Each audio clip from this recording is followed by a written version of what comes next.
things sort of take on a new meaning as you get older in different situations. And this one, I don't know that it took on a new meaning, it took on the same meaning that it had because of the last 3 years. I think a lot of us, myself included, really struggled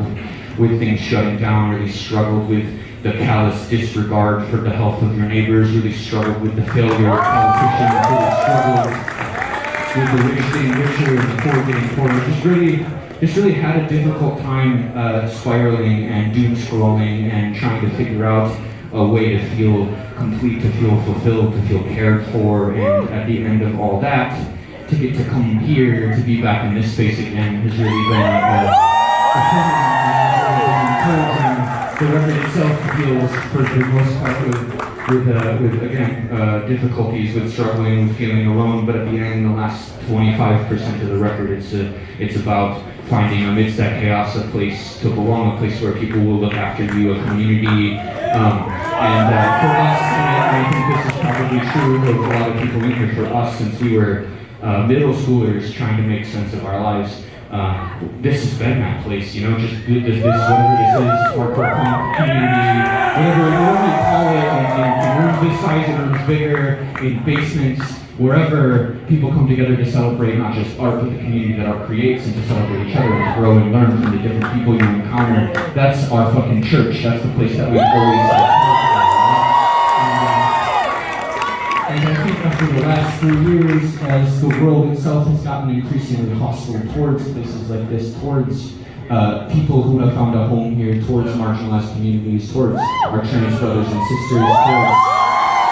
so many of us, it becomes increasingly important that we take care of it, and not just, you know, when we're here, but when we walk out the door and we go home and we get on the BART and we go back to San Francisco, or we go back to wherever we came from, you know, like to remember what it felt like to be here amongst people that care about you, whether you know them or not, is so important, and it's fucking challenging, and I don't want to seem like I'm like preaching to you from a place of superiority, because I say it every night, because I think it's hard for us to remember, you know, like we all exist in one way or another in a fucking bubble, and I think that's true in particular of the ostensibly progressive cities in this country. I live in Seattle and I feel the same way, and it's easy to feel like things aren't as bad as they are. It's easy to forget the urgency with which people are being threatened by people in power, and I just wanted to say thank you for coming here and remind all of you and all of us and everybody involved with this show that ultimately, because the people in power care very little about the people on the ground, it's incumbent on all of us to create spaces like this and to protect them and to make a better world, because I think it is possible, but it happens fucking neighbor to neighbor and block to block. It happens with the connections we that's my speech, and I appreciate you all listening, and thank you for coming out for taking care of us. It's been so important